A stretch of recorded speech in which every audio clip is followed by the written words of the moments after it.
Hola, ¿qué tal? Mi nombre es Víctor Sanres y bienvenido a tu podcast Educativos. En el capítulo 49 tenemos como invitado al escritor Miguel Salvador Rodríguez Azuet.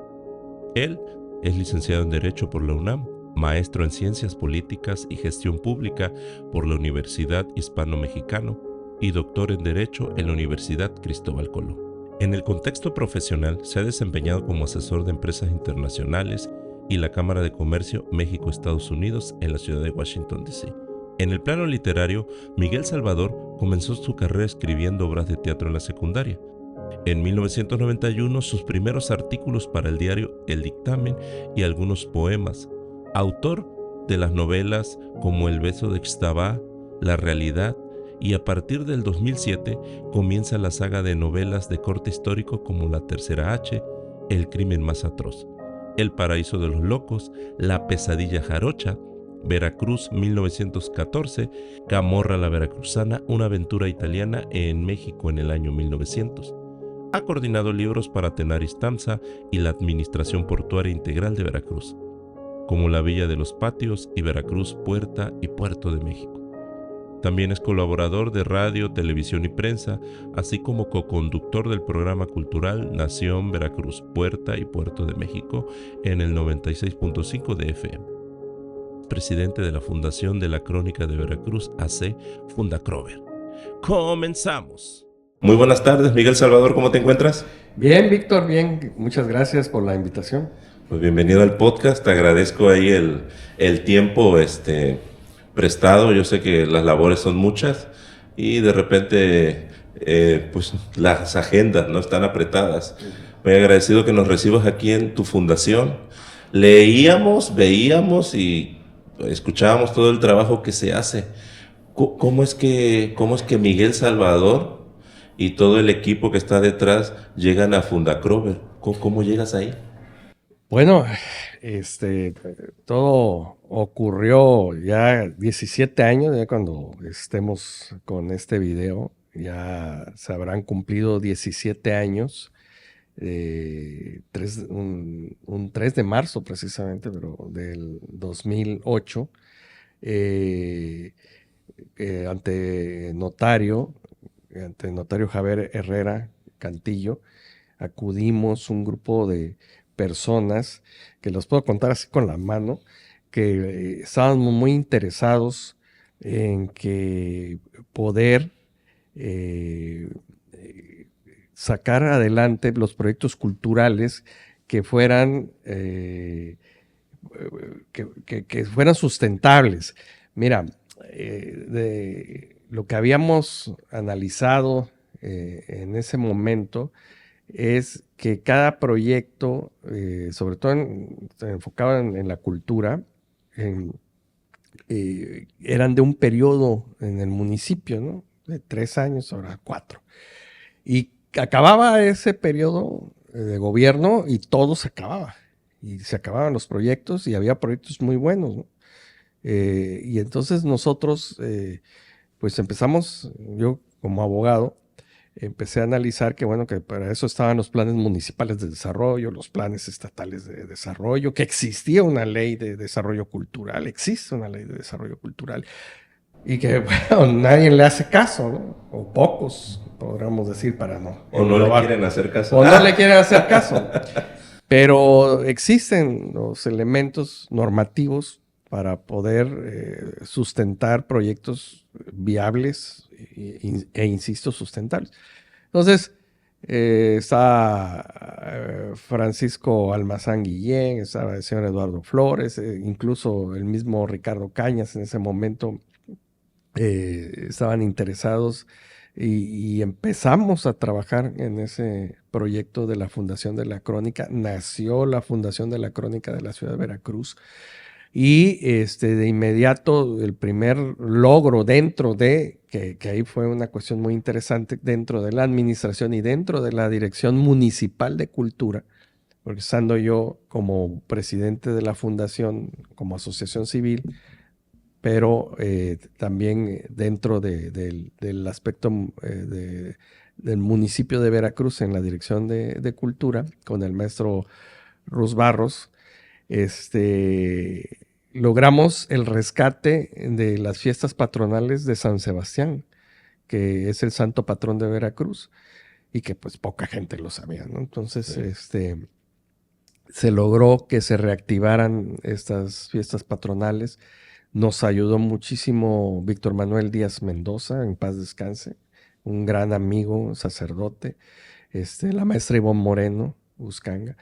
Y bueno, a pesar de las cuestiones ahí, las intrigas, diría yo, que siempre hemos padecido, que ganábamos, por qué estábamos haciendo esto, a qué íbamos o qué queríamos ganar.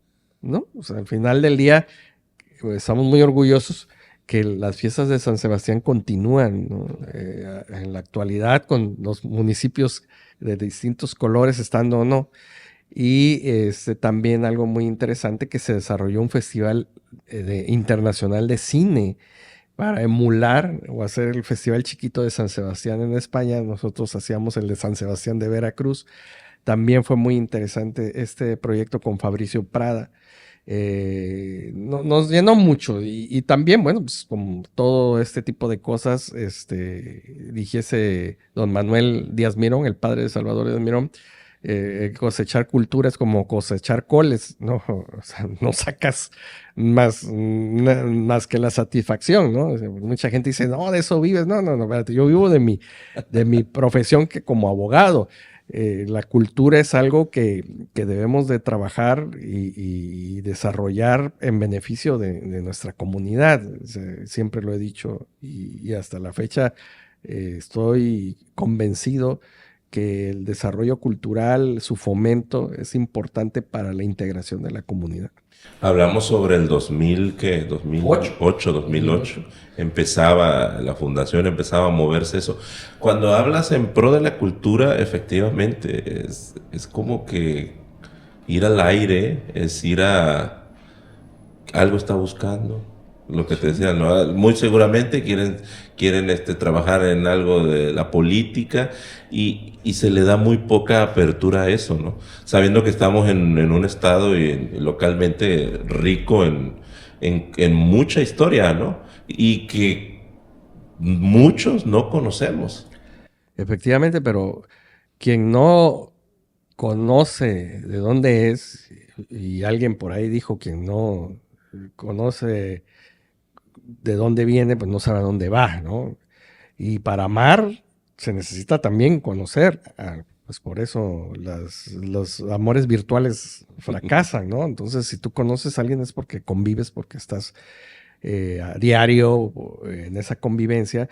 Y el amar a Veracruz y su cultura es eso, ¿no? O sea, el darte cuenta de que cómo tiene esta riqueza cultural que ya quisieran muchos otros ciudades o estados, inclusive países, de que en un breve o corto espacio geográfico han sucedido cosas increíbles en la historia, ¿no? Sí. Luchas, proclamas, etc.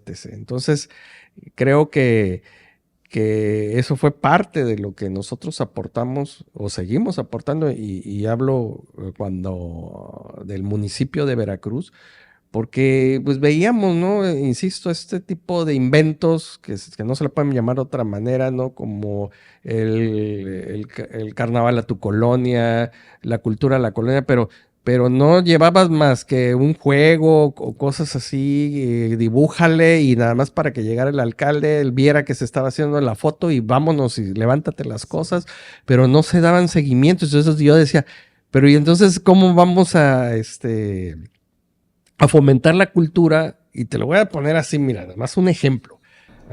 Hay lugares de colonias alejadas del puerto que los chamacos nunca han venido a la playa, que no te conocen San Juan de Ulúa. Hay lugares distantes, rurales, como es el tema de Vargas, ¿sí? Y en Vargas hay toda una historia que no sé si tú sabías, que en Vargas antes se llamaba Manga de Clavo. No, no Y sé. Manga de Clavo era la hacienda de Antonio López de Santana. Mira. Y todo en México, todo lo que se hacía en México tenía que pasar por Manga de Clavo, porque el presidente se salía de México y llegaba a su hacienda y ahí descansaba. Y no está tan lejos del puerto. No, era su hacienda. De hecho, cambió ya casi a finales del siglo XIX, XX. Ya cambió a Vargas, se compró por un señor Vargas, hay una investigación por ahí. Pero yo todavía tuve la oportunidad de ir a rasquetear por ahí. Hay un pozo que se llama el Pozo de Santana. Y en esa comunidad, todo lo que fue la hacienda, que fue quemada por los norteamericanos en la guerra, el 47, le utilizaron los restos para hacer sus casas. Entonces tú llegas a esa zona donde está el famoso Pozo de Santana y entre las casitas todavía logras ver el piso antiguo de lo que fue la sala principal de la hacienda. Wow. Entonces la gente pues tampoco tiene idea de qué fue lo que pasó ahí y si no lo fomentas, pues de dónde, o sea, ¿estás orgulloso? No, porque una cervecera se instaló aquí. No, sí, pero hay más cosas más importantes. Al final la cervecera se va a llevar el agua de tu pueblo. Pero lo que es importante es eso, ¿no? O sea, cómo podemos hacer que la comunidad esté identificada con su historia.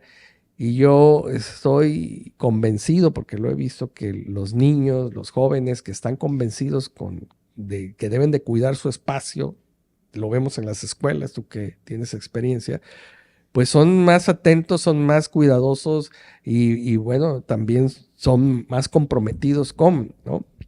con su entorno. Claro, y sabiendo ese tipo de datos, lo vuelve más significativo. O sea, si al pueblo se le explicara todo eso, ellos supieran todo eso, pues también lo cuidarían. Entonces hablamos ya no más allá, ingresos para el pueblo, porque se volvería una especie como de ruta, museo, qué sé yo, y demás, ¿no? Se les hizo la propuesta al municipio en su momento. Fundacrover tiene o más años, no tiene tantos años como tiene proyectos. Y los proyectos ahí están durmiendo el sueño de los justos algunos porque pues se necesita dinero. Y otra cosa, se necesita, y esto es muy importante, se necesita el respaldo del gobierno, tanto municipal como del estado. Porque no es posible, y eso es donde decimos, bueno, a ver, Fundacrover tiene convenio con el Tecnológico de Veracruz de colaboración, con Coparmex, ahorita tenemos la vicepresidencia de la Red de Cooperación de Rutas de Carlos V, tenemos unos proyectos en la Unión Europea, y México, ¿qué pasa, no? Entonces, acudimos a las instancias, acudimos a la Secretaría de Turismo, tenemos, para que te des una idea así, grosso modo, ¿qué tantos proyectos podemos tener? No vamos a tener mucho tiempo de enumerarlos, pero así para que te des una idea, estaba efectivamente el de que Vargas se volviera una comunidad de atractivo turístico, histórico para las personas, para su desarrollo, siendo independientemente si Santana fue bueno, malo, regular. Pero es una historia muy importante. Claro. Todo tenía que pasar por ahí, o sea, las decisiones o la gente que llegaba o salía de México tenía que pasar a pedir instrucciones con Antonio López de Santana. Y es increíble que haya historiadores, ahora sí, de perfil, que me ha tocado escucharlos, que digan que la hacienda de Santana está ahí en el entroque de la carretera Jalapa. Esa no es la hacienda de, sí, es lo que te iba a decir. De Santana. No, hombre, eso lo vi en un programa con Paco Taibo y Salmerón. ¿En serio? Sí, yo les escribí, les dije, no, oigan, ¿qué hacen? O sea, no me contestaron. Sí, porque es que esa es la que... Me gané más amigos en esa ocasión. Digo, de por sí, tengo mi club de fans por este tipo de... Digo, pues hay que decir la verdad. Pero es que es la que dicen por excelencia, Miguel Salvador. Es la que dicen, la que está ahí en... No es cierto. Esa que está ahí en el endrón, ese casco, que no es cierto. La manga de clavo está ahí y la otra es el lencero. Esa es otra de las haciendas. Sí, esa sí. Esa sí. Es ya cuando contrajo segundas nupcias don Antonio. Al mes, casi ni un mes creo duró cuando se murió la señora y se volvió a casar. Pero bueno, el caso es que tenemos esos proyectos, tenemos los proyectos del rescate de las llaves de la ciudad, que eran la réplica de las que se le entregaron a Maximiliano y Carlota. Pero aparecieron y luego no. ¿Cómo está la jugada? A ver, yo le volví a preguntar a uno de los... O sea, sí las... A ver, yo la entregué. Okay. Yo las entregué y hubo el evento que está en los medios de comunicación. Está documentado que el señor gobernador alzó las llaves y las mostró. ¿Y ya? ¿Qué pasó después? Yo se lo pregunté a Daniel Galindo. Me dijo que ahí estaban. Pero en Cabildo. No, que estaban ahí en Cabildo, en el municipio. Pero no las he vuelto a ver o no las han vuelto a enseñar. Entonces, ese es uno de los proyectos que la verdad a mí me llenó de mucho orgullo, porque esas llaves, pues no sé si estén saladas, porque para empezar, se las regalaron a Maximiliano y luego Maximiliano cayó. Y luego, estando en el museo, el primer museo que tuvo Veracruz, que estaba ahí en el recinto de la Reforma, durante la invasión americana, pues desaparecieron, ¿no? Entonces... pues ya, y otra vez volvieron a desaparecer. Okay. Pues bueno, y tenemos los 500 años del escudo de Veracruz, que también no se comprendió por qué no hubo interés, siendo el escudo de 500 años, ¿no? De los más antiguos que tenemos en México, junto con de la Ciudad de México y el de Medellín, ahora Medellín de Bravo, que fue otorgado por Carlos V. Fíjate que eso yo no lo sabía. Digo, ahorita ya vamos entrando en tema, pero eso de Medellín me llamó mucho la atención. O sea, es también muy cerca, pero no se le da la notoriedad o la importancia que debería. No sé qué sucedió, porque yo hablé con la persona de comunicación social para que hablaran con el alcalde. Se les invitó, no llegó nadie al evento que se hizo, que también está documentado, se hizo en el Museo Naval, por cierto. Y pues en la Ciudad de México, pues por obvias razones, pues tampoco quisieron saber mucho por la cuestión en ese momento del problema que traían con España, pero pues es su escudo. Imagínate, un escudo de una ciudad de tantos millones de habitantes. Bueno, y en el caso de Veracruz, no solamente es el escudo que representa a la ciudad, sino que representa a todo el estado. Entonces, ahí se fueron los 500 años. Y hablar de la frustración de los 500 años, pues ese también nos llevaríamos mucho tiempo, ¿no? De todo lo que ocurrió con ese proyecto. Con ese tema de los 500 años, a ver, ahóndame más en el tema. Es cuando se hace el acercamiento de los descendientes de... No, esa fue otra que fue maravillosa, porque el descendiente de Hernán Cortés y el descendiente de Moctezuma son mis grandes cuates. De hecho... Pero ahí tú y la fundación tuvieron... ahí fuimos nosotros porque Miguel Gleason, un cineasta, un destacado investigador, o sea, alguien de lujo que es Miguel Gleason, que luego también algún día espero que puedas entrevistarlo. Ha hecho una excelente investigación, es una lumbrera ese hombre. Se le ocurrió hacer un documental precisamente en los 500 años del encuentro. Fue muy sonado. Y fue muy sonado porque ahí yo tuve que ver, ahí igual nos metimos hasta la cocina, ayudamos, conseguimos apoyos para la estancia que tuvieron aquí en Veracruz, en Antigua. Fue increíble porque...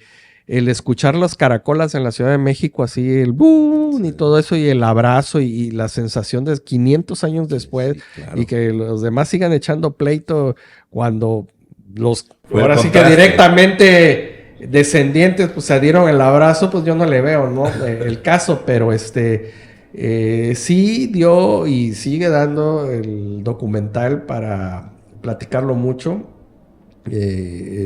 Todo lo que implicó el bastón de mando entregado por el pueblo tlaxcalteca. Hombre, una cosa increíble. También la visión de los mismos tlaxcaltecas.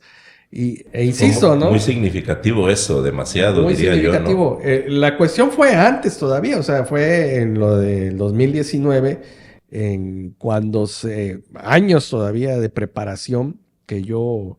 junto con la fundación armamos el proyecto que se llamaba la Declaratoria de los 500. Ahí lo tengo, el documento firmado por muchos de los que rajan, muchos de los que aquí me van a estar viendo y no, ese cuate, no, a ver, tú lo firmaste, tú lo firmaste, ahí lo tengo, bien guardadito.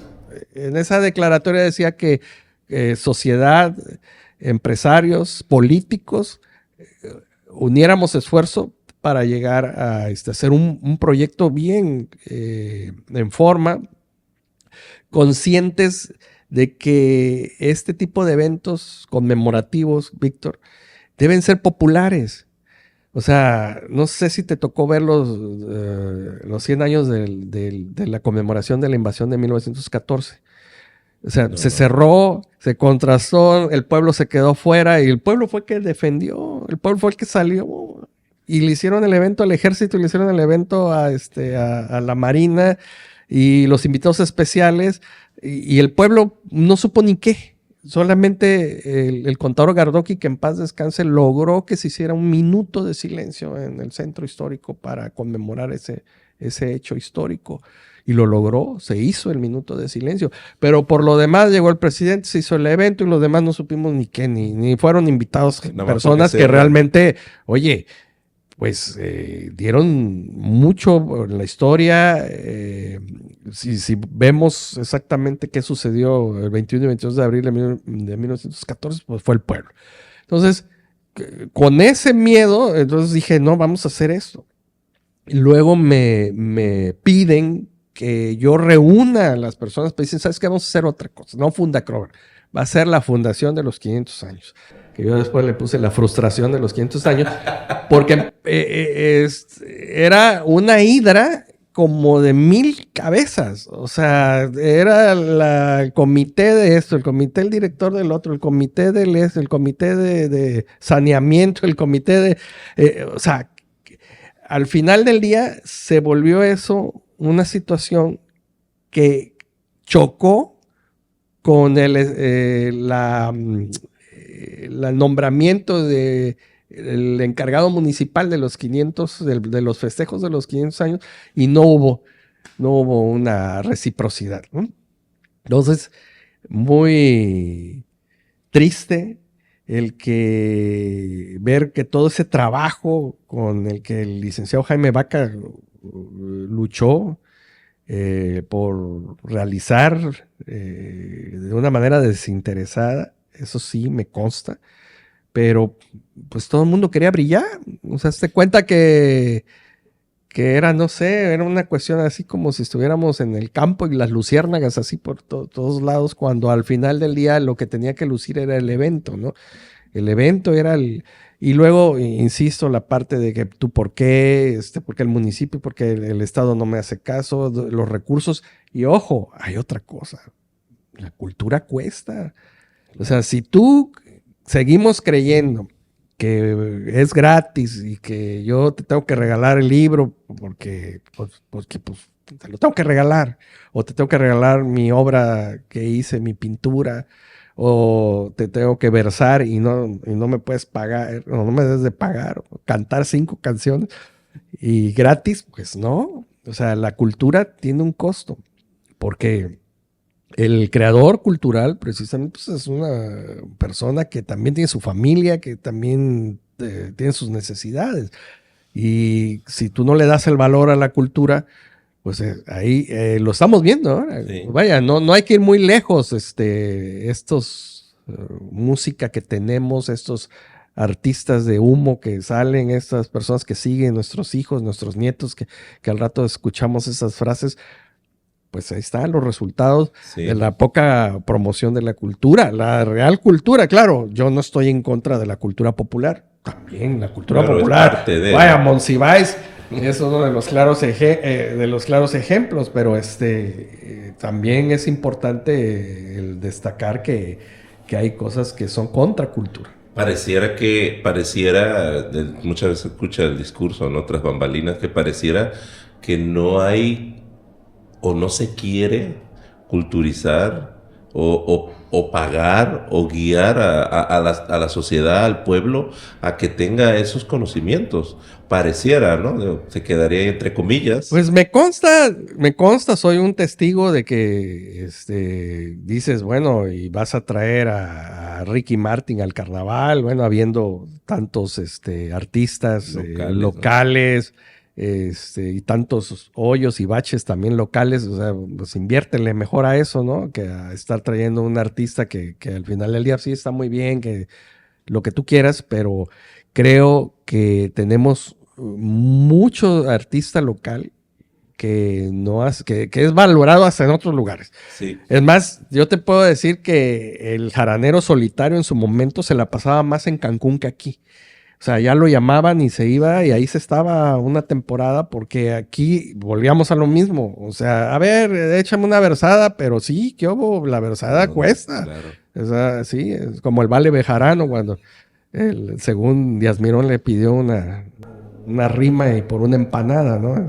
Claro, eso es leyenda. No está documentado que realmente haya pasado esa anécdota entre Salvador Díaz Mirón y el Vale Bejarano. Pero sí, la importancia, ¿no? De darle el valor a.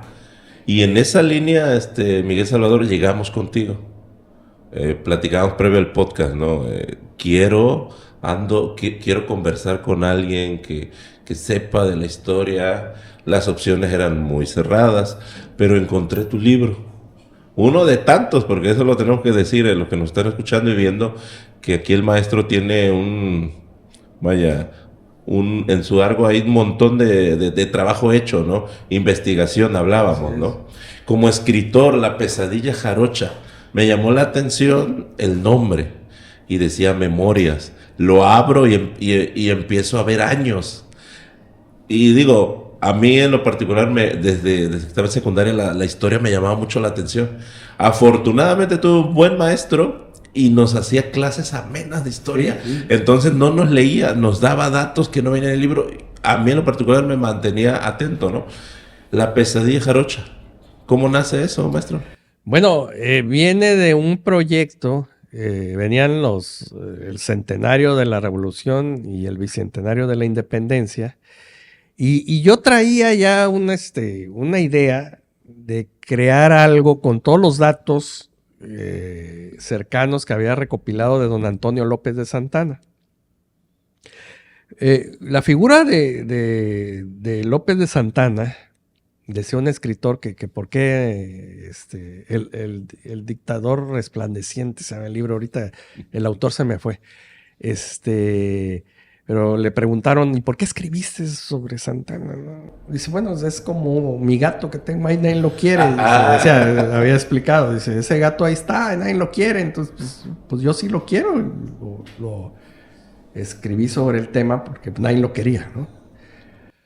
Y viene una anécdota muy curiosa. Santana, estando yo haciendo investigaciones en el archivo histórico, me topo con documentos, me topo con su firma. Y si somos creyentes de ese tipo de cuestiones, ¿no? Así de sobrenaturales, ¿no? Sí. Dices, bueno, me llamaba la atención, o me encontraba yo muchas coincidencias. Y dije, bueno, pues quién sabe qué será, pero voy a meter a concurso escribir sobre la independencia, pero que tiene que ver con Veracruz. ¿Qué tanto Veracruz aportó a la independencia? ¿No? Esa es una gran pregunta que muchos se hacen porque todo el mundo Hidalgo, todo el mundo allá, ¿no? Se van para allá, ¿no? A Guanajuato. Bueno, todo se dio en el momento en el que fui con mi hija Jimena, que estaba chiquita, fuimos a un concierto a la Ciudad de México. Y ya en el día libre, recuerdo muy bien que le dije, vamos a la villa, vamos a ver a la Virgen de Guadalupe. Y en eso estábamos, fíjate nada más, cuando me vino a la mente que el antiguo cementerio del Tepeyac, el antiguo cementerio, pero ahí está enterrado Santana, y ahí estábamos, y ya estábamos aquí. Le digo, oye, vamos. Oye, papá, todavía me acuerdo que me dijo, papá, es que mira, hay que caminar, y sí, es una veredita, no sé si has estado. No. Bueno, sé que sales de ahí de la basílica y caminar. Hay que ir a un cerrito, pero es una vereda. Bueno, pues ya llegamos y cerrado. Y dije, no, pues ya. Bueno, ese fue el primero, cerrado, pero le pregunté al guardia, oiga, y no hay que pedir un permiso. Típico. Oye, ¿y el permiso? ¿Tú crees que si te doy aquí el permiso en efectivo? Pues nada más vamos aquí a ver tantito. Órale, jefe, pásele. Excelente. Taca, taca. Nos metimos por un zaguancito, me acuerdo. Y me acuerdo que Jimena decía, papá. Y gran decepción. Imagínate llegar al centro de un cementerio antiguo con cientos de tumbas, ¿no? Y el tiempo contado, ¿no? Digo, no, pues no te voy, no, aparte, pues no voy a exponer a mi hija, claro, porque pues eso está solo. Digo, el guardia estaba por allá atrás, pero dije, no, pues no, ¿sabes qué? Y me dice Jimena, oye, papá, ¿quién dices que es el que estás buscando? Le digo, Antonio López de Santana. Me dice, mira, pues aquí dice Antonio. Vamos de frente. Vamos de frente de la tumba. Eso es todo, Jimena, bueno. Jimena dice, mira, aquí dice Antonio López de Santana. Dije, mira, ya. Y entonces dije, aquí soy. Entonces, la misión consistía en ¿qué hago? O sea, escribir una historia, escribir sobre Santana. O sea, muchos ya han escrito sobre Santana. Van a decir que estoy haciéndole un homenaje. Pues ya está Enrique González Pedrero, está Serna, que escribió El seductor de la patria, muy, muy buena novela. Y dije, no, ¿qué hago? Tengo que escribir, ¿qué? Y entre todo lo que tenía yo mi documentación, encontré los experimentados soldados que llegaban a España a sofocar la revuelta, venían de las guerras napoleónicas. Okay. Y había anécdotas del puente Zampayo, no sé si ya lo habías checado cómo fue esa batalla ahí de un viejito que va y pega el hachazo ahí en España contra los franceses. Y me motivó mucho, leí eso y entonces empecé a recabar toda la información. Dije, no, mi personaje va a ser un español que llega pero se vuelve veracruzano, ¿no? ¿Y cómo fue? Entonces, en todo lo que hace a Panchito Viveros, que viene de Viveiro, un pueblo ahí en Lugo, en Galicia, es esa experiencia muy fuerte que él tiene, que no fue para menos, la guerra de independencia española, por cierto, terrible, ¿no? Todos los hechos que se dan ahí son cuestiones muy, muy aterradoras, podríamos decir, que Goya plasmó muy bien en sus retratos y que, viene aquí a México a luchar primero con los españoles y después se transforma, ¿no? Viene este cambio porque conoce precisamente a Antonio López de Santana y vemos ese ambiente de veracruzano que no ha cambiado en tantos años, en el cual doy testimonio porque nada más que te des una idea, en los archivos parroquiales encontrabas en una fecha tal niño nacido, padrino Antonio López de Santana. Al mes, niño nacido, padrino Antonio López de Santana. Y entonces me recordó a Fidel Herrera, ¿no? Cuando andaba metido en los 15 años, andaba aquí. O sea, yo se lo dije una vez, le digo, oiga, es que usted, híjole, me recuerda a este personaje por ese folclore, por esa parte, insisto, muy veracruzana, ¿no? Que no ha cambiado en siglos, ¿no? Y que lo encontramos ahí, porque están las pruebas. Y la siguiente prueba es por qué la pesadilla jarocha, ¿no? O sea, ese ejército que se forma de veracruzanos alvaradeños que no estaban acostumbrados al mar, o sea, al mar, ellos estaban acostumbrados al río y los meten a navegar y se marean, ¿no? Y dicen, oye, pero es que no, es que yo estoy acostumbrado al río, pero ya me pones al mando de una goleta, me pones a trabajar de marinero, no, pues yo estoy en chalupas y no es lo mismo, ¿no? Entonces, este increíble ejército que se forma, pues es el que va a cerrarle el paso según a la salida de Iturbide, y luego Iturbide mejor prefiere abdicar, pero ahí se quedan en esta zona del Bajío. Y si tú no has estado en San Luis Potosí, si no has estado en esta zona, entonces, vaya, como jarocho te lo puedo decir, o sea, es increíble el cambio que hay de la forma de ser de las personas, ¿no?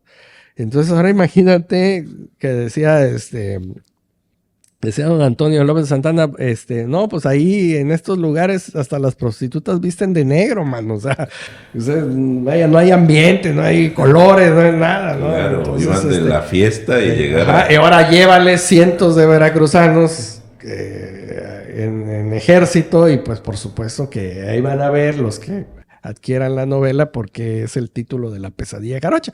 Y entonces Panchito Viveros pasa por todo este proceso desde 1812 hasta llegar a la batalla de Tampico de 1829, donde también Veracruz tiene un lugar privilegiado en la historia nacional. Ahí en Tampico, por cierto, los tratados de rendición se firman en Pueblo Viejo, por eso es Pueblo Viejo heroico. O sea, Santana se trae a los españoles del lado de Tamaulipas, se los pasa al veracruzano para someterlos y para firmar ahí la rendición. de armas tomar, el Santana. Pues político, era un político muy formado en esas formas insisto, de su peculiar forma jarocha, ¿no? Que no le funcionó porque, pues cuando se trata de la política de altos vuelos, pues hay que estar allá en la Ciudad de México y a él no le gustaba.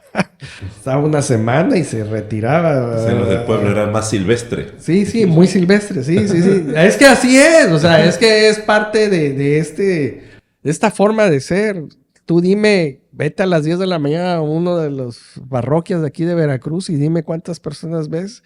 Pues ves, y si alguien de Monterrey viene y me dice, bueno, ¿y esta gente a qué horas trabaja? Sí, claro. Ya te das cuenta, hay una diferencia. O sea, el café a lo mejor en Monterrey es ya, o eso si toman café, o sea, es una carne asada. Pero tú ve a cualquier parroquia y 9, 10 de la mañana la gente todavía está componiendo el mundo, por cierto. Oye, un gran trabajo de investigación. Digo, a lo mejor los que están en la línea que tú manejas como escritor entienden ese proceso, pero las personas de a pie, ¿cuánto tiempo demoras en hacer todo este trabajo, juntarlo, darle forma? Bueno, porque hablamos de un proceso grande, Miguel Salvador. Sí, bueno, el material ya lo tienes, ¿no? Que has juntado durante años. Te comentaba yo en la parte de ir juntando poco a poco documentos, copias, investigaciones, todo lo que eso implica, ¿no? Y después de todo esto es cómo lo vas a presentar. ¿Vas a hablar de un libro de historia o vas a hacer que a la gente, a mí me gusta mucho eso, porque tal vez porque me gusta mucho platicar historias, ¿no? Claro. Era muy bueno yo de chamaco para los cuentos, ¿no? Y yo me percataba que o hacías libros de historia donde te dormías o le dabas ese sentido novelesco y la gente le atrae, porque a ver, a Santana le gustaban los gallos, le gustaban las chamacas, sí, pero ¿quién no? O le gustaba la fiesta. Y entonces tú bajas del monumento al demonio o al ídolo y lo vuelves como tú. O sea, también le dolían las cosas, también se reflexionaba, tenía dolores de estómago, o sea, se aterraban a la gente ante tantos hechos que sucedían en estas guerras, porque pues la gente dice, pues sí, la guerra de independencia, no, pero había cosas terribles, ¿no? Es más, hubo una batalla aquí en Tolome, donde dicen que todavía ni crece la hierba, nada más para que te des una idea. Y esa es la leyenda del cerro Loma Pelona. O sea, dice, hubo tantos muertos que jamás volvió a crecer el pasto ahí, ¿no? Entonces, para que te des una idea. Y en el caso mío, pues fue el recabar esa información 1 año y el crear la novela como tal nos dieron 6 meses. Entonces te pusas ahí y ¿por qué? Porque ganamos precisamente esa beca. Me acuerdo se aceptó el proyecto y se trabajó como tal. Así es. Pero fíjate, aquí tocas un tema importante. Digo, ya como escritor, dices, acercar al personaje, al lector. porque luego sí hay una brecha muy grande, ¿no? O sea, empiezas a leer algo y dices, bueno, jamás, o sea, pero al ponerlo a lo que uno vivía y siendo local y lo que uno todavía vive, ¿no? De la música, la fiesta y que el fin de semana había esto, había aquello y que lo plasmes en el libro, pues eso lo hace más aterrizado. Pero, maestro, yo creo que ahí hay algo más. En esta parte tuya, dijiste, a mí me gusta contar historia. ¿Cómo nace eso en ti? Porque quiero entender o quiero creer que hay algo más allá. ¿Dónde haces clic que a ti te empieza a llamar la atención o empiezas a decir, esto yo lo puedo hacer? Pero eso va más allá atrás de lo que ya eres ahorita. Es decir, de niño, de joven. ¿Cómo empiezas a gustar de esta forma? Pues tal vez porque pues, era yo un niño muy solitario, ¿no? O sea, yo no me gustaba mucho el salir con la palomilla, porque era yo enemigo de los pleitos. No me gustaba ver que lastimaran a otras personas, ¿no? Me tocó ver cosas, o sea, de golpes y eso, y yo no decía yo, pero ¿por qué? O sea, ¿por qué le pega, no? Un hermano con otro, me acuerdo una vez que golpearon, un hermano se golpeó con el otro, y eso para mí fue muy, muy impresionante, ¿no? Y que independientemente de que me quieran a mí también pegar, ¿no? Digo, eso es parte de la vida cuando eres chamaco, de los pleitos, ¿no? Pero esos tipos de agresiones no me gustaban. Entonces mi papá tenía su biblioteca y yo me la pasaba en la biblioteca, me ponía a leer. Antes de saber leer, cuenta la leyenda, porque eso me lo decía mi mamá, que yo me inventaba los diálogos de los libritos, o sea. Entonces, creo que una parte que me tocó mucho fue cuando me dijeron que leyera El Principito y fui y leí El Príncipe. Y hasta ahí creo que siempre lo digo, eso no me hizo mucho bien a corta edad que leí a Maquiavelo, pero también me sirvió mucho para seguir leyendo. Entonces, en esa biblioteca leía y entonces pensaba yo, no, pues es que este mundo, cómo tiene cosas, y luego Veracruz, en la parte de la historia, pues a mí me las contaba mi abuelo. Wow. ¿Sí? Mi abuelo falleció de 105 años y él fue testigo de lo de la invasión del 14 y fue donde está ahorita el Colón, precisamente la primaria, ahí era la hacienda principal de Beatriz del Real, que no era la condesa Malibran. O sea, le pusieron así de apodo. Hay una investigación que realicé precisamente, que luego la puedes buscar por ahí anda, en donde yo digo que Beatriz del Real es la primer feminista en Veracruz. Veracruz. Una mujer muy, muy, muy combativa en un momento en el cual el divorcio no estaba bien visto. Y de ahí yo creo que viene todo lo de la cuestión de la leyenda negra, ¿no? Que también sabemos en Veracruz y en muchos otros lugares cómo la gente te puede echar a perder tu perfil, tu imagen por los chismes, ¿no? Ahorita lo vemos en redes sociales, ¿no? Sí. Te destrozan, ¿no? Sí, sí, por sí. los chismes, decía un agente de la PGR antigua, decía, los chismes hacen más daño que las balas. Sí, es terrible. Y bueno, yo de niño me gustó mucho esto de la lectura, las historias que contaba mi abuelo. Me las quedé muchas, me sirvieron para precisamente El Paraíso de los Locos. Esa es otra obra ahí importante, otra maestro. obra del movimiento inquilinario. Su mamá de él estaba con esta gente ahí en este movimiento, participando en sindicatos y todo este rollo. Mi bisabuelita, que era María López, entonces ahí también en su honor, pues quedó uno de esos nombres en esta novela de El Paraíso de los Locos. Y ya posteriormente, pues un día me armé de valor y escribí una obra de teatro en la secundaria, precisamente, ganó el primer lugar y de ahí me di cuenta que de aquí era yo, y entonces empecé a escribir en el dictamen, en artículos de interés, en ese entonces de interés, así, cuestiones sobre lo que estaba pasando en Irak o cosas así, ¿no? Pero fíjate la importancia del entorno y la familia, ¿no? actualmente cualquier otro chico, va a empezar mi abuelo a decir cosas y me aíslo, me voy, ¿no? Es Pero, o sea, tu oído atinado con esta parte, entiendo lo que dices, ¿no? La biblioteca, papá, había pues también por la época el gusto por la lectura mucho más arraigado que ahora. O sea, ahora ya es muy poco el que tiene sus librerías, sus libros, o sea, ya como que se ha dejado de lado esa parte, ¿no? Tú te, tú te sumerges en esta parte donde, pues a lo mejor puedes decir, no, que salga a jugar, que haga otra cosa, ¿qué está haciendo ahí?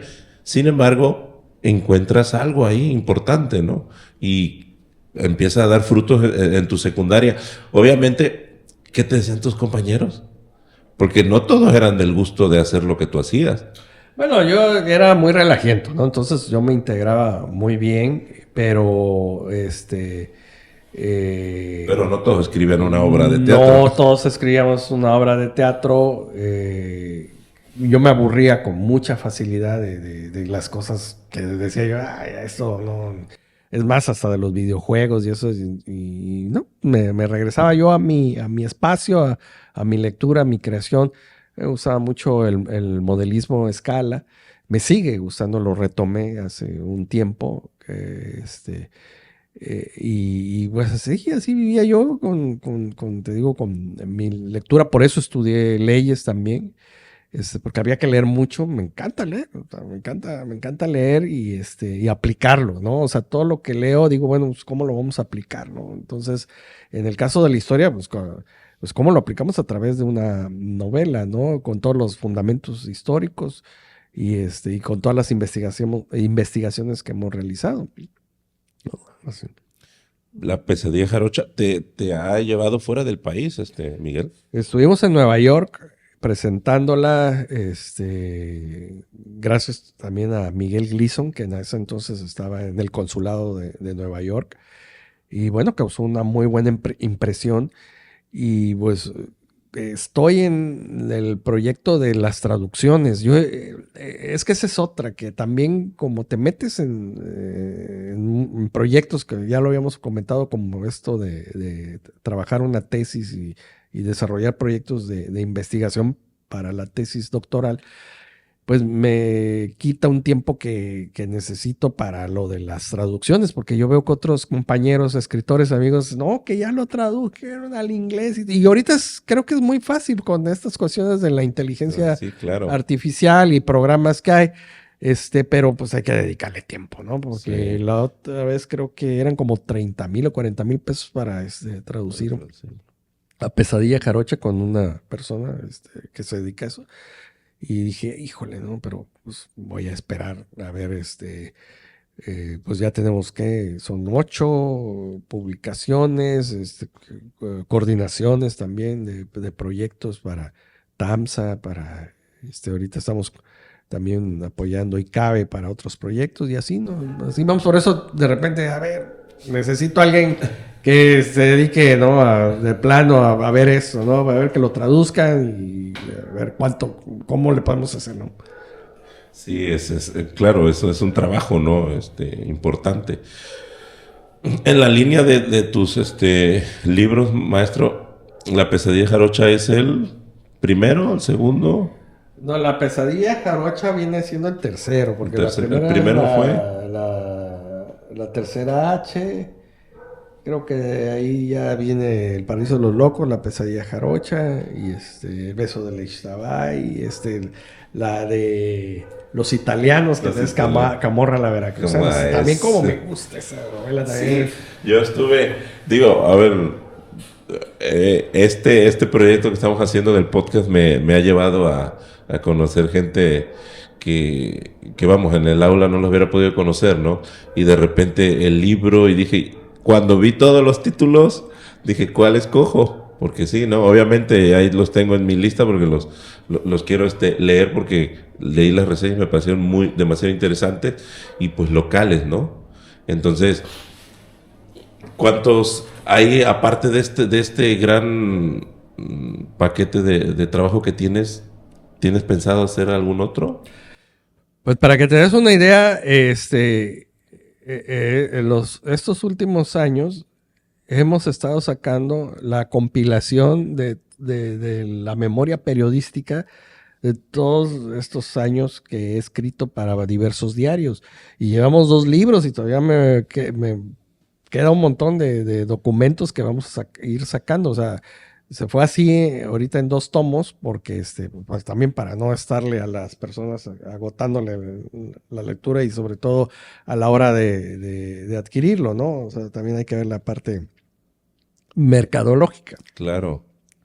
Me falta que sigue de tercer, cuarto. Yo creo que va a ser como 5 tomos hasta ahorita.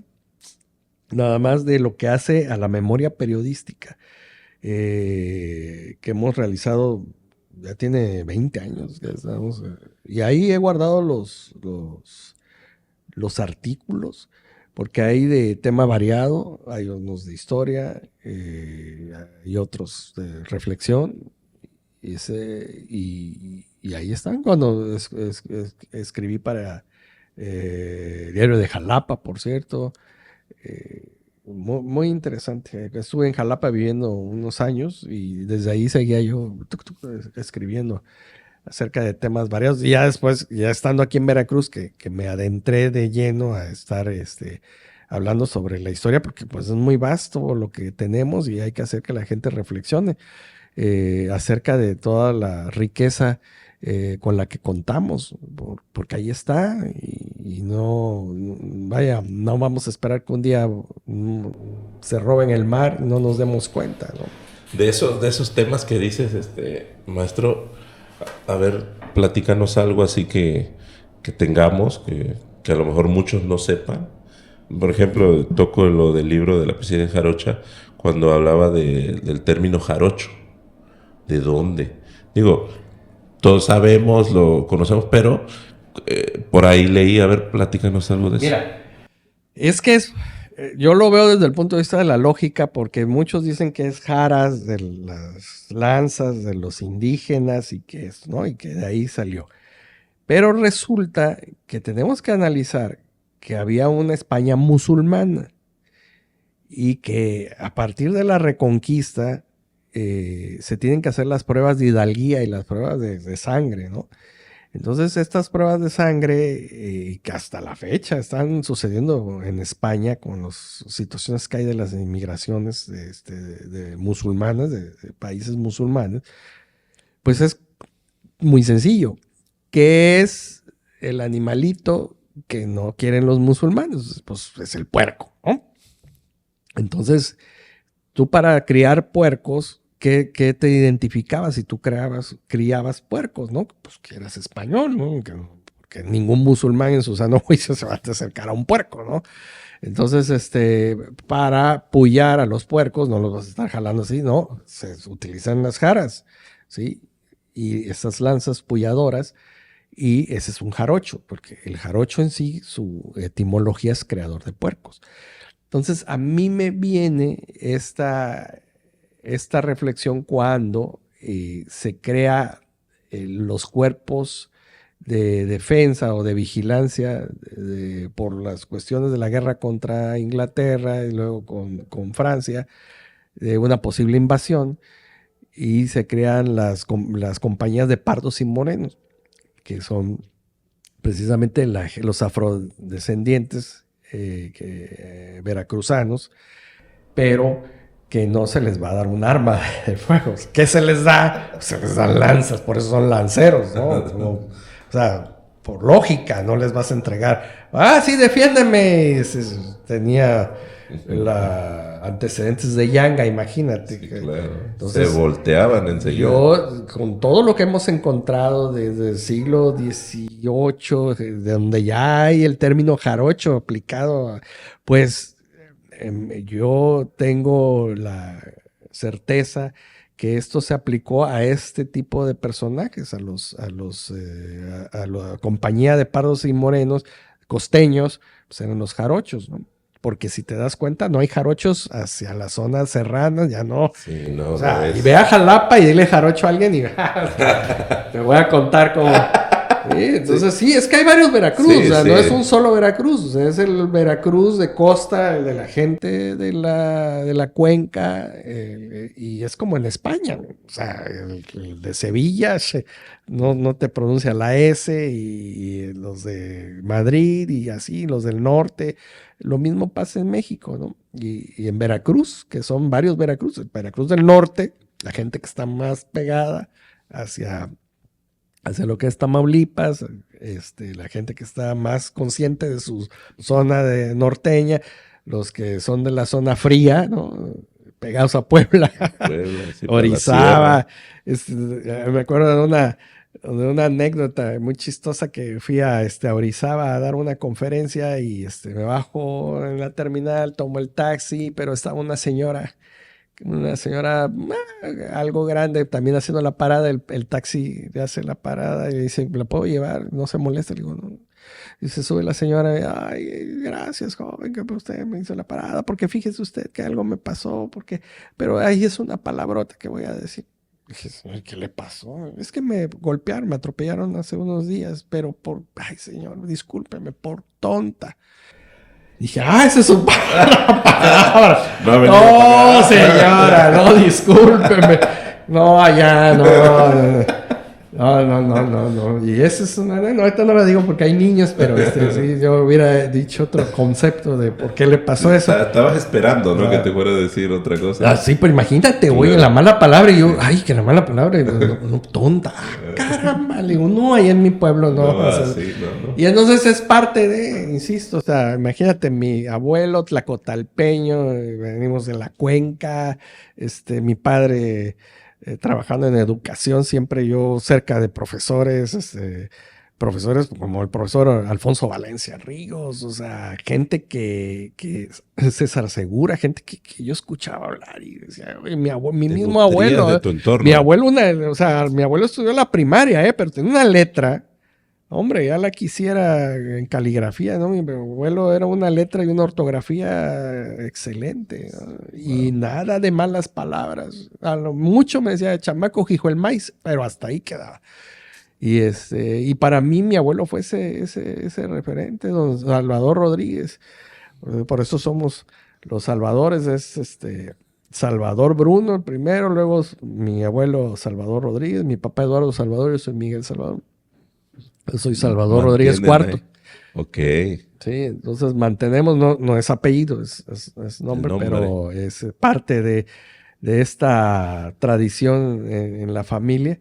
Y te digo, mi padre maestro, mi madre ama de casa, mi papá muy exigente, ingeniero. O sea, pues a él sí no le parecía que yo nada más estudiara leyes, él quería que estudiara ingeniería también.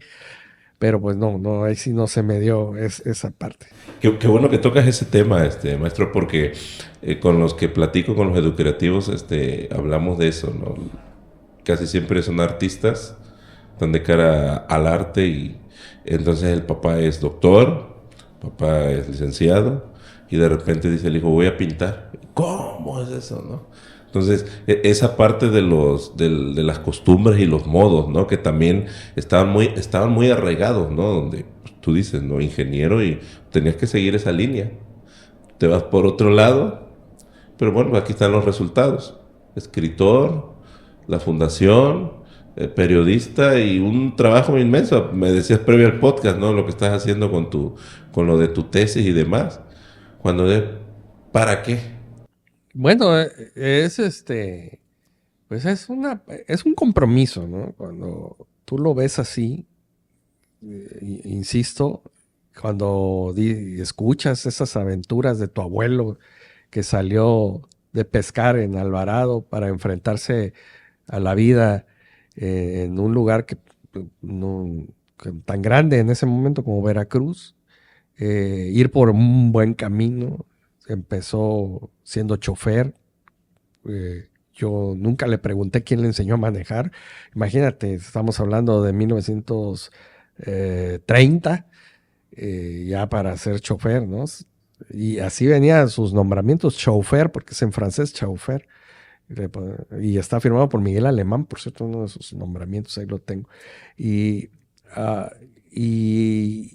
y comprar su propio camión y de repente decir hasta aquí, o sea, yo no... Algo que siempre me ha llamado la atención es eso, ¿eh? O sea, algo en el que no, yo no compro 5 el otro camión y empiezo ya. No, yo así estoy muy bien.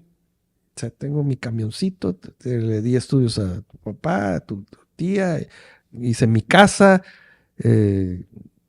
puse otra casa. tuve hasta para poner otra casa y era terrible el abuelito. Y eso me llamó mucho la atención, ¿no? De cómo no te logra la ambición, no te logra pegar, ¿no? Hablamos se podría hablar de esta riqueza donde pues no teníamos lo que ahora podemos acceder, ¿no? Que las redes, que el dispositivo, que de repente el viaje, y estamos preocupados y el mejor carro, y el mejor, y salida, y la casa. O sea, la riqueza era vista de otra forma, ¿no? O sea, por lo que entiendo que platicas de tu abuelo, o sea, él ya se sentía un hombre exitoso. Es la palabra, Sí, exitoso. sí, fíjate que No ahora que lo necesito veo. más porque soy exitoso. No, ya no necesito más. O sea, es que cuando él me hablaba mucho, me hablaba de Antonio Plaza, uno de sus poemas, La voz del inválido, se la recomiendo. ¿Sí? Andrés, a la guerra no vayas, que sin luchar vencerás, más vale un brindis que el humo de 100 batallas. Y si no se la sabe la voz del inválido, pues vaya, necesito que la escuchen, es un mensaje muy fuerte de lo que realmente el mundo es, ¿no? Entonces, y a lo que si tú quieres aspirar a muchas cosas y al rato todo es vanidad, al final. Y mi abuelo era feliz con su cerveza tibia, nunca tomó de más, siempre era una cerveza tibia, no fría. Su pescado, le decían que sí parecía pelícano, diario casi era pescado. Y yo creo que por eso alcanzó esa edad y falleció por problemas de la piel, de un cáncer de piel. Si no, ahí hubiera seguido don Salvador Rodríguez. Y eso me lleva a que él hablaba mucho de las amistades, ¿no? Que había que cuidar a las amistades, que había que cuidar con quién te juntabas. A veces me confesó cosas que yo digo, ay, abuelito, ¿para qué me lo dijo, no? Pero era muy cierto, ¿no? De ser cordial, ser muy respetuoso. Y hasta la fecha, te puedo decir algo, Víctor, le puedo decir algo, amigo. Hay personas que se creen que tienen muchísimo dinero o sea, y nada que ver. Y yo conozco personas que son riquísimas no solamente en material, o sea, espiritualmente y que te dicen eso, o sea, pero lo primero que no es comprarte un coche, hermanito, o sea, no te compres un coche para que, aquí estoy, vénganme a buscar, ¿no? Sí, y eso me ha dado pie a seguir una vida tranquila, o sea, así, mira, yo no me meto con nadie. Yo, mis proyectos, los que quiero ofrecerle a Veracruz, a las personas que están ahora sí que al mando de las políticas culturales, pero ni aspiro a un cargo de elección popular, ni quiero ser nada de eso, o sea, nada, y siempre lo dije desde un momento que tuvimos un evento precisamente de la fundación de los 500 años. Yo dije, yo renuncio a toda aspiración, o sea, desde ahorita se los digo, de elección popular, y eso no está conmigo. O sea, yo soy feliz llegando a tu casa, a la casa de todos ustedes, sin que haya broncas, teniendo mi sopita, mi Coca-Colita, que no la perdono, no soy de tomar. Creo que eso es muy importante y como viste hace un momento, o sea, mi familia, o sea, esa mi nieta, mis hijas, esos mis padres, mis hermanos, mi esposa, que son las personas que realmente son las que me interesa si están enojadas, si no están enojadas, Claro. si me van a querer o no me van a querer. Lo demás, discúlpenme. Vaya, de veras. Claro, lo importante, ¿no? Primero lo primero, y lo importante es... Lo demás, me van a disculpar, pero si tengo que decir las cosas como van en materia, en lo que me atañe, ya sea como abogado o en materia de políticas culturales, lo tengo que decir, y se los dije a un alcalde en específico, se lo dije: oiga, ¿por qué a esta persona que viene sin que sepa nada, por qué no viene a cobrar nada más los 15 y los 30? Mándelo del 15-30.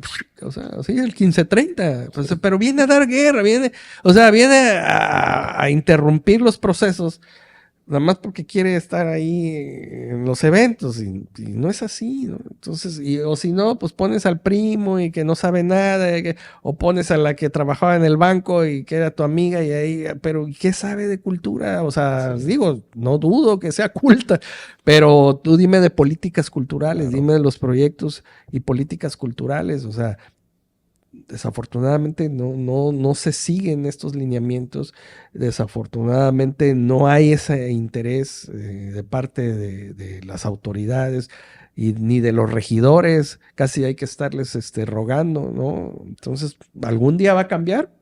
No lo sé, pero mientras creo que a lo que atañe a la Fundación de la Crónica de la Ciudad de Veracruz, pues sí, nosotros, o sea, vamos a trabajar y seguiremos haciendo proyectos, y bueno, pues si ya se pierden las llaves otra vez, pues ya le vamos a poner un chip.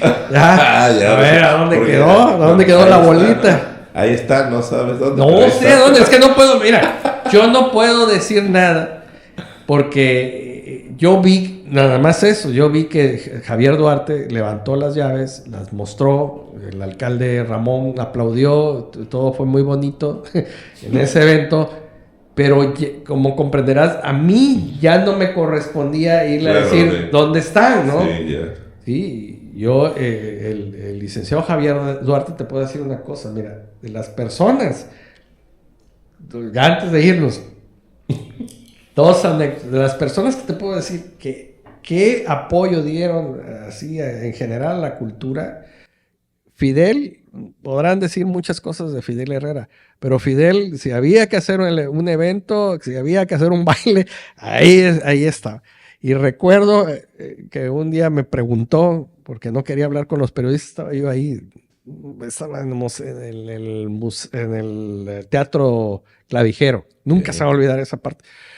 Esa me gusta decirla porque fue muy chistoso. Me dice, oye, vente para acá, porque lo estaban abordando, no sé qué le estaban preguntando, y me agarró como diciéndome, jálame así como que estamos platicando para que no nos interrumpan. ¿Qué hombre con esa mente de lucidez y de fotografía, porque me habrá visto no sé cuántas veces, pero me dijo, ¿cómo va la novela? Fíjate nada más, Y yo le dije, bien. O sea, yo todavía, bien. Y era la tercera H. Ok. Le digo, bien, ¿cómo va la venta? Pero así con su voz. Y íbamos rumbo al elevador. El elevador del Clavijero es nada más un piso.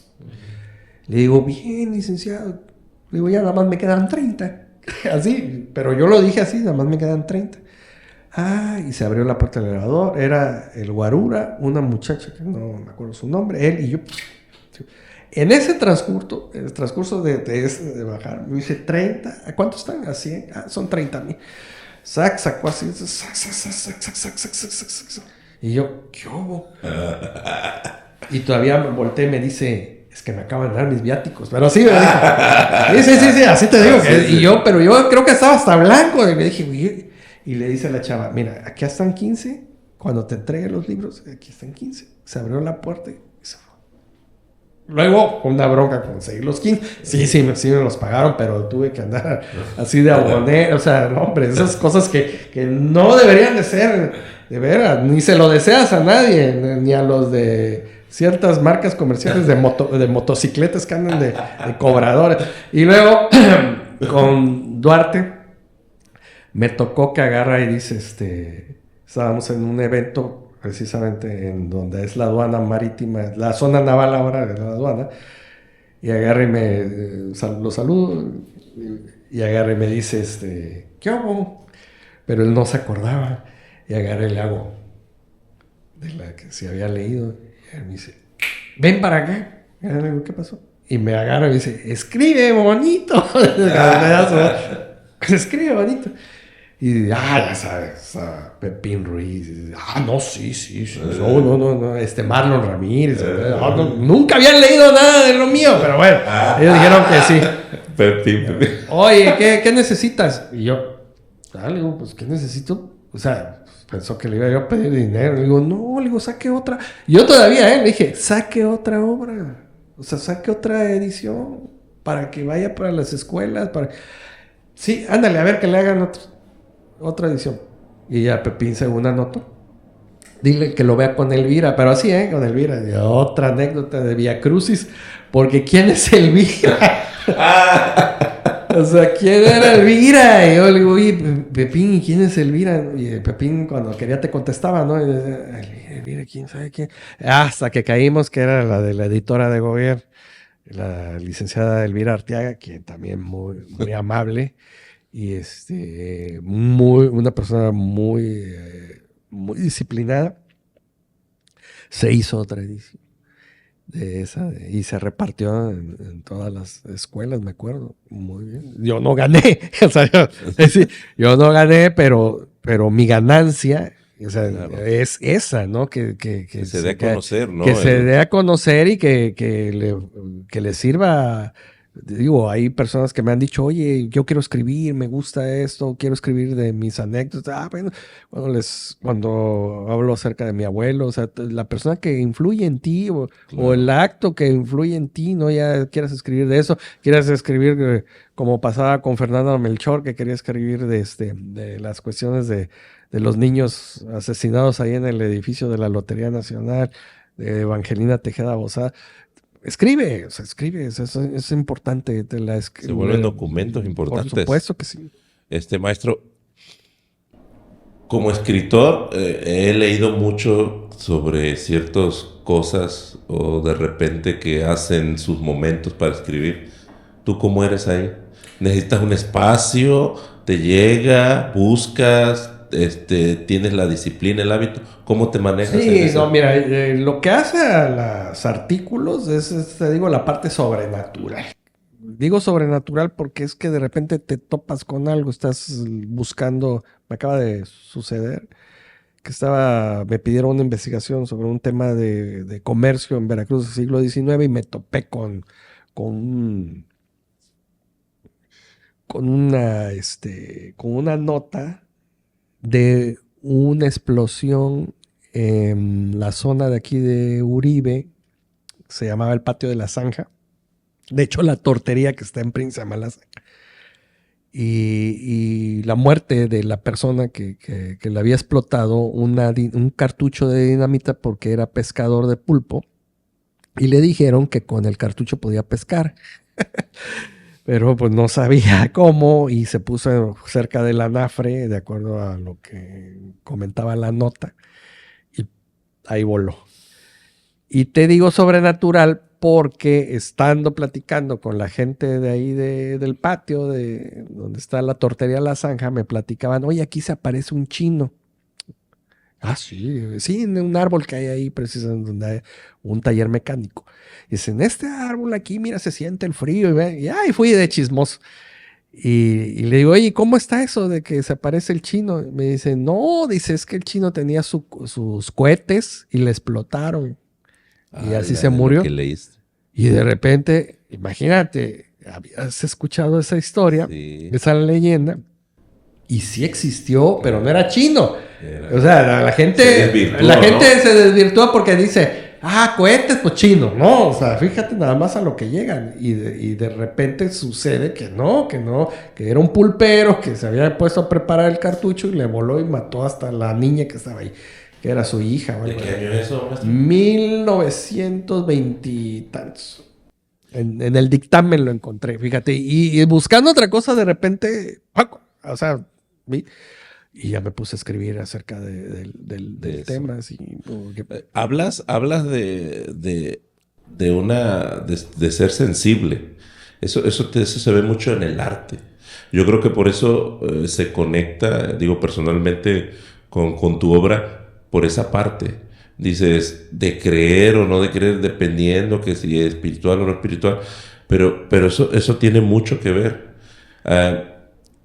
no solamente tienes desarrollada esta parte del conocimiento, de la estructura como escritor, de saber cómo acomodar, darle forma, sino que esta parte sensible como persona espiritual. Porque Dios, no, pues puedo también inventar. Total, ¿quién va a decir que eso no? Ya tienes un nombre, ya te conocen, ya saben quién eres. Entonces, muy pocos se atreverían a refutar lo que tú puedas decir, ¿no? ¿Por qué? Porque ya eres. Sin embargo, noto esta parte de ti de ser honesto, de ser sincero y lo que dices, ¿no? Estar abierto. Es como en la música, ¿no? Estamos teniendo una conversación, el violinista a lo mejor con el saxofonista, dependiendo de la música, y esperan sus tiempos para cada quien hacer su solo, su participación, pero tiene que haber una parte de conexión, algo que tú le llamas espiritual. Entonces, eso es muy importante, porque los que estamos de cara al arte, eso se siente, se transmite, ¿no? Y me quedo con esa parte, ¿no? Cuando decía, ¿puedes este día? Me decía, es que este día yo voy con mi familia, ¿no? ¿Eso lo traes de chico? Sí, ¿Tu sí, para creencia? mí, te digo, estamos muy apegados al mundo que se ve, pero hay otro, ¿no? Hay otras cosas, eso me consta. Y tanto me consta porque eh, dice que cuando te toca y cuando no, que te pongas, ¿no? Entonces una vez venía yo de la escuela, había mucho norte, era yo muy flaquito y me venía empujando el aire ahí en Juan Enríquez. Juan Enríquez hace una cuchilla hacia Flores Magón y recuerdo que Víctimas y Flores Magón. Y recuerdo que venía yo muy enojado porque quería yo ya llegar a comer y decía, este pinche aire no me deja. O sea, no me deja el aire, pues me empuja, estoy flaco y yo ya quiero llegar. Y de repente oí ¡poc! Se subió un taxi a la banqueta, me pasó así, cerquita, y se impactó contra la pared. Y ¿cómo se llama? Del trancazo, del impacto De contra la pared verlo. me fui para atrás y yo me quedé. Me asomé y todavía me dijo el cuate, me quedé dormido. Pues sí, seguí caminando, pero ya como a media cuadra me puse a chillar y me metí a la iglesia y dije, no, pues aquí ya era mi hora, pero no, porque si yo hubiera venido caminando a la velocidad Sí, normal, ahí me va, porque era nada más sí, eran centímetros, vaya, para que me hubiera pasado el taxi por encima. Y eso me llevó a la reflexión, insisto, de que estamos aquí, pero hay otras cosas. Mi abuelo tenía posibilidades a veces decía que le tocaba ver cosas, ¿no? Y a mí también me tocó ver algunas cosas que no, hasta la fecha, el único testigo ya se murió, que era mi compadre Raúl Gutiérrez, y que dices, ay, ¿eso qué era? Muy, muy extraño, ¿no? Entonces te lleva a que sí hay otras cosas y claro. que debes de estar muy atento a esta parte espiritual y que cuando es así de que te toca y dices, pero por ejemplo, he estado investigando de Miguel Santamaría, un diplomático veracruzano que trabajó con Simón Bolívar, a ese nivel, representante de Simón Bolívar aquí en México y un personajazo que nadie. Es más, estuvo enterrado en Madrid mucho tiempo y cuando se hicieron las gestiones para regresarlo a Veracruz, se quedó perdido en el cementerio y nunca nadie supo dónde quedaron sus restos, ¿no? Entonces hay algo que no me puedo explicar que ha sido mover cielo, mar y tierra para darle su lugar a Miguel de Santa María y lo he estado haciendo y llevo años con eso a través de instancias como la Secretaría de Relaciones Exteriores, porque pues, fue diplomático, logró Sí. el Debe de tratado. haber la información ahí, ¿no? No, ya está, Ya ya. De está. hecho, hubo una persona que trabajó también su biografía, colombiano, por cierto, y ya no pude encontrar más datos de este señor. Hizo su tesis y todo y desapareció de la faz, porque he tratado de localizarlo y nada. Es un libro acerca de Miguel de Santa María, Pero resultó que el error fue que que no se llamaba Miguel de Santa María, por eso ahí el problema. Se llamaba, y lo encontré, con una cuestión así también te digo, de cuestiones de investigación, pero es que ¿cómo te puedo explicar? O sea, que de repente estés busque y busque Miguel Santa María y en los archivos y no te aparece, y no te aparece, y no te aparece, y no te aparece. Y de repente estaba yo leyendo un documento donde lo querían traicionar, lo querían poner con los españoles para que se llevárselo prisionero. Y una de estas personas dice, bueno, dice, yo ya le expliqué que su cuñado Cires vive aquí en Veracruz, Manuel Cires. Y dije, ¿Cires? Bueno, y busco Cires y aparece Cires casado con Ramona Pérez de Lara. Pero no es. Pero ¿quién es Ramona Pérez de Lara? Y al buscar, fíjate nada más a dónde llegas. O sea, Wow. y de repente dices Ramona Pérez de Lara. ¿Y quiénes son sus padres? Y ya de repente aparece don Ramón Pérez de Santa María y la señora de Lara. Y buscas a los hijos y encuentras Juan Pérez de Lara, Miguel, y se llamaba, tenía como 3 nombres.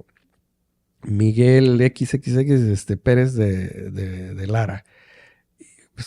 Pues era el Pérez de Santa María, entonces él agarró Miguel de Santa María, o sea, pero era Pérez de Santa María y Lara.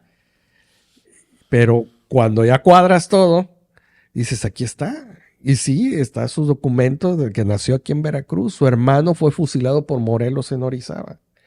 Era realista y lo detuvieron y lo fusiló Morelos.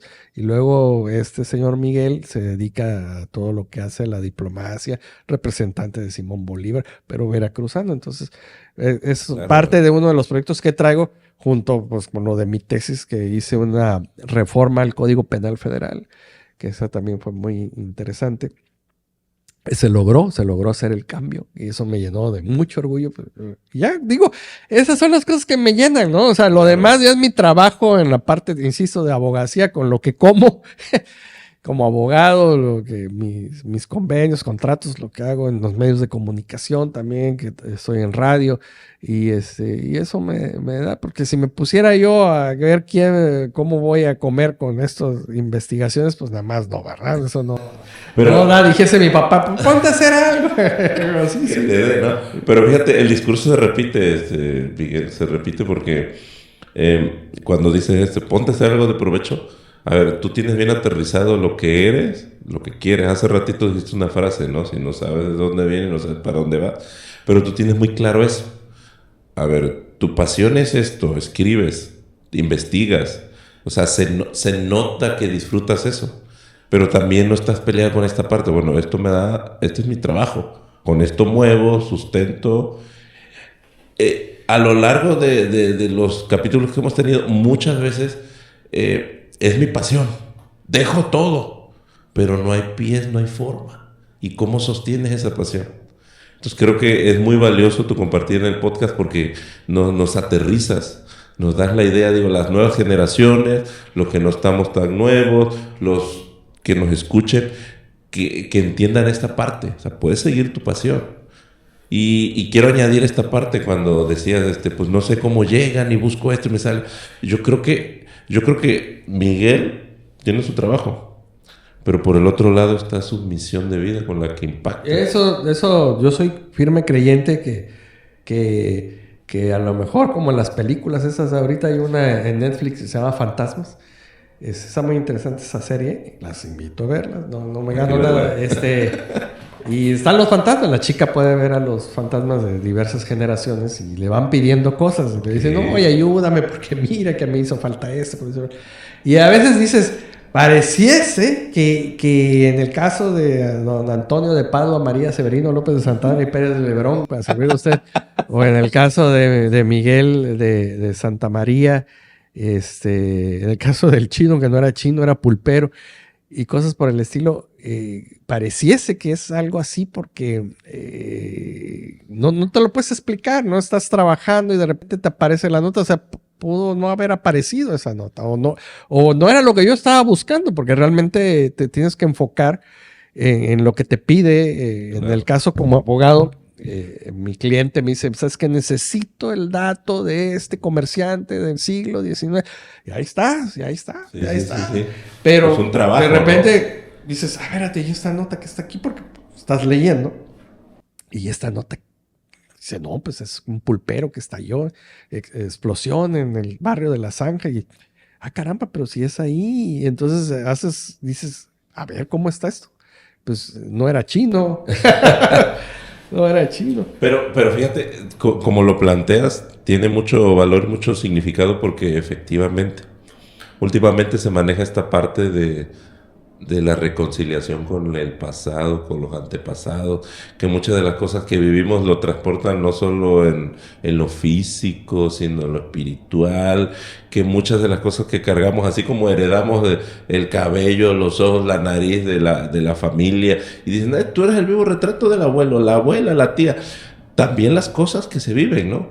Y de alguna otra forma, si lo podemos etiquetar como tu misión de vida, maestro, creo que esta parte sensible tuya de no solo estar abierto de tus ojos y de tu mente, sino más allá, me aventuro a decirlo, que también puede ser un canal para reconciliar eso.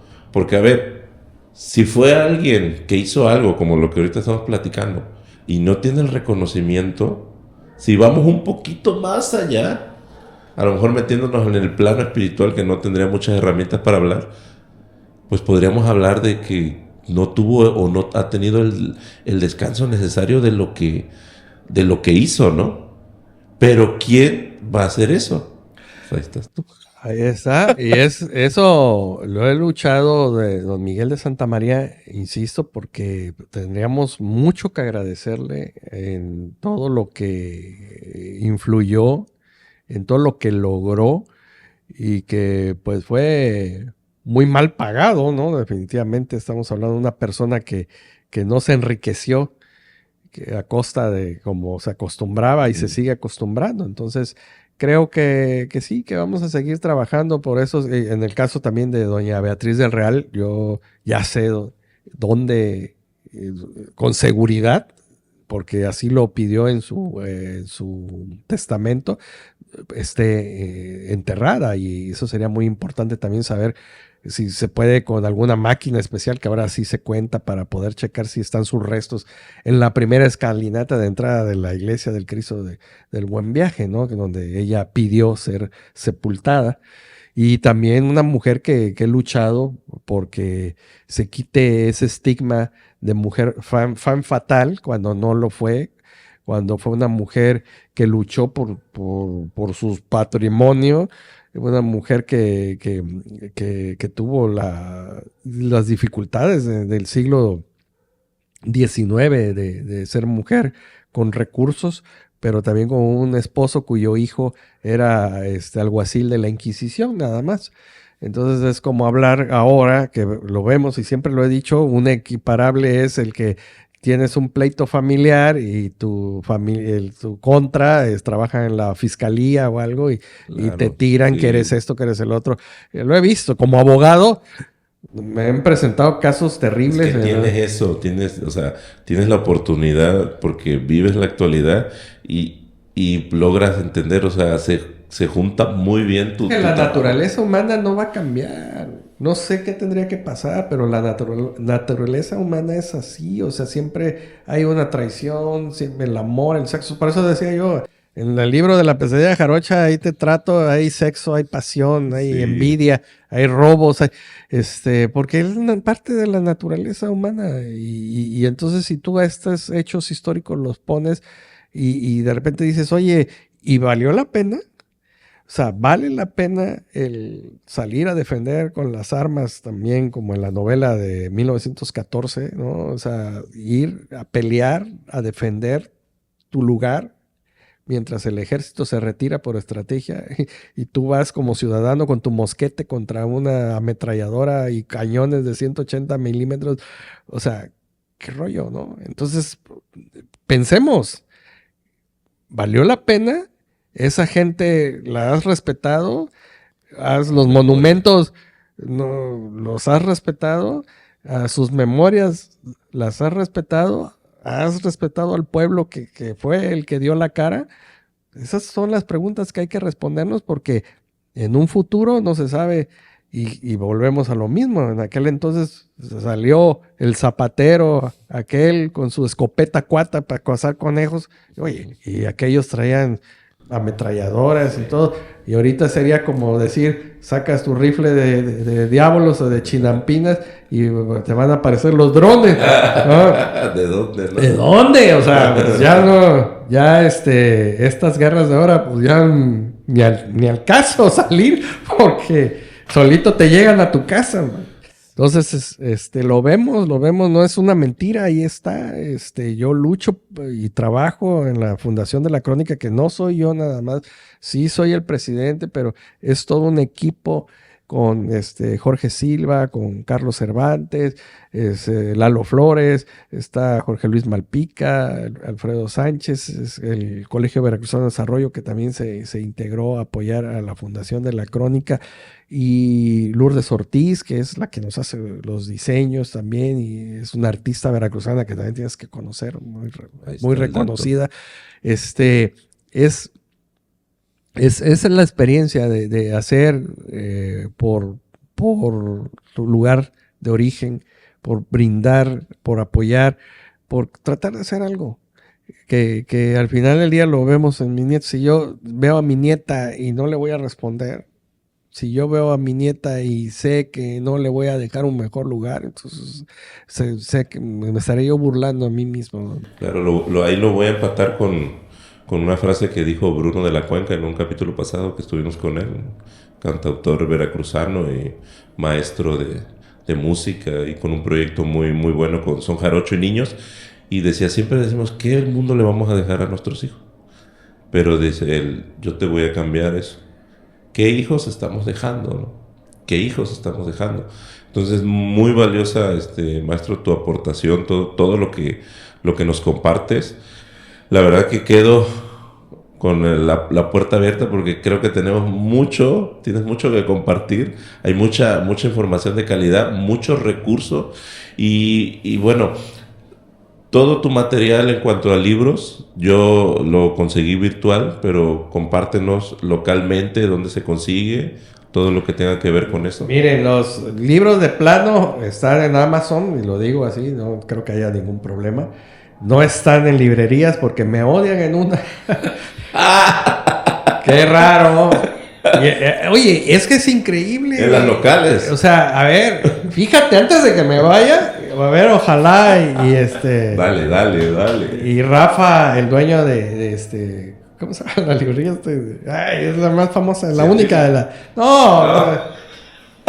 Mar Adentro, ¿no? Mar Adentro, ok. Mar Adentro, en una ocasión metí una factura para que me pagaran mis libros en Ducal, en las librerías del Fondo de Cultura Económica. Bueno, un año eran 1,200 pesos, o sea, 1,200, nada que ver, o sea, pero es mi dinero, ¿no? De la venta de los libros. Los libros no se regalaron, se vendieron, ¿no? Entonces metí la factura y ¿cómo se llama? Y nada, y yo, espérate, y regrésate al rato, y eso, no, espérate, y agarré y dije, mira, voy a utilizar el sistema de tuitazo, cara. Y entonces a tweet, oiga, no me pagan, y es que esto, que poca de Educal, y por aquí, por allá, y no es posible que esto, que lo otro, que por aquí, por allá. Bueno, es más, le mandé una carta a este muchacho, el Garibaldi, que es diputado todavía. ¿Cómo se llama? Mayer. Sergio Mayer. Oye, Sergio, no frieguen, no me pagan y también tuitazo y todo. Bueno, eso fue que la carta con tuit y toda la cosa un viernes. El lunes me estaban depositando el dinero. Pero, Ahí viene el pero, algún chistosito, yo estoy seguro que le fue a Rafa a decirle que yo decía de Mar Adentro, de la librería. Y Rafa, pues no, pues se fue con la finta. Y yo me imagino más o menos por dónde va el asunto. Porque te digo que hay gente que me quiere mucho ahí en esa librería, porque también estaban mis libros ahí, junto a los de esa persona. Pero pues a mí pues, se venda uno y venda el otro, pues qué bueno, ¿no? O sea, al final del día yo no ando en competencia con nadie, ¿no? Claro. Entonces eso lo digo porque si Rafa ve esto, es una lástima que se haya perdido una amistad por algo que nunca se aclaró. Entonces pasan unos meses, me topó a Rafa en un evento y le digo, oh, Rafa, ¿cómo estás? Que no, a mí ni me voltees a ver, que por qué hablas mal, y mira, me ves así, pero soy de mecha corta. Entonces dije, suave, porque yo no hice nada. Estoy seguro que yo no hice nada. Está muy molesto, sí, porque me lo demostró. O sea, no estaba. O sea, su manera de responderme era ya estoy enojado. Y yo dije, yo no hice nada. Claro. Y no quieres hablar, entonces mejor vamos a dejarla así, pero después entendí, dije, creo que sí sé por dónde va el asunto. Dejé de recibir, por supuesto, invitaciones de Mar Adentro y todo esto. Es una librería preciosa, es un esfuerzo tremendo que yo siempre se lo dije. O sea, que el que hayas invertido y le hayas apostado a una librería en un lugar donde la gente no le gusta leer o no tiene ese hábito, Sí. más que no le guste, no tienen el hábito de leer. Lo hemos visto con otras librerías que se fueron, ¿no? O sea, si tú me dices la científica, pues la científica porque vende los libros de las escuelas, ¿no? Claro. Pero si es como en el caso de obras muy interesantes y colecciones que tiene Mar Adentro, bueno. Entonces, yo creo que fue por ahí. Ojalá algún día lo aclaremos porque pues, yo creo que a mí no me importa, Víctor, muchas cosas. Sobre todo en las cuestiones de relaciones, ¿no? No ando por el mundo viendo a quién le caigo bien, ni trato de hacer algo para que estés contento. Pero Rafael sí es una persona en lo personal que creo que es una persona que muy esforzada, que le echa mucho los kilos a sus proyectos que trae, que le apostó a y sí me gustaría aclararlo, ojalá y le llegue. Ojalá también se aclare quién fue el chismoso, el inventador, porque aparte eso fue un invento. O sea, yo sí hablé horrores, pero hablé de lo de Ducal que no me pagaban. Yo jamás con ellos nunca, siempre se vendía el libro y me lo pagaban enseguida. Nunca hubo problema, aunque después llegaba yo y misteriosamente mi obra estaba escondida. O sea, eso sí me tocó verlo. Ups. Y me tocó verlo y yo decía, bueno, pero ¿por qué está ahí si se había puesto acá? Y se lo decía yo al encargado, oye, ¿qué hubo? ¿Qué pasó? Hasta que ya te dije, ya caí en cuenta, pero te digo, son cosas que al final del día, sí, ¿quién era Lozano? Gracia creo que dijo, no, el de la PGR que hacen más daño los chismes que las balas, lo dijo cuando los problemas estos del cardenal que fue asesinatos. Ahí lo tengo porque también hice un proyecto, mi tesis de licenciatura fue de criminología, otro tema que luego... Pues muy, muy valiosa tu aportación, Estamos muy agradecidos en el podcast por todo lo que nos compartes. Y bueno, ya dijiste, ahí está en Amazon toda tu obra y la pueden conseguir tanto en papel como digital. Así es. Para mí me gusta más. Digo, no varía mucho, échenle los kilitos porque es bonito tener claro, una obra que la puedes hacer. Y sobre todo esta edición me gustó mucho, está muy, muy bien. Sí, la letra y todo. Pues estamos muy agradecidos, maestro. No, gracias a ti, Víctor. Y Bueno, pues que no sea la última vez y por ahí pendiente un proyecto ahí. Sí, vamos a echar los kilos ahí. Y sí, vuelvo a repetir, toda la información con respecto al maestro, ahí vamos a direccionar sus contactos, los que quieran hablar con él, algún trabajo, alguna ponencia, conferencia, lo que sea, ahí se direccionan con él y bueno, gracias. Gracias. Te agradezco. Gracias.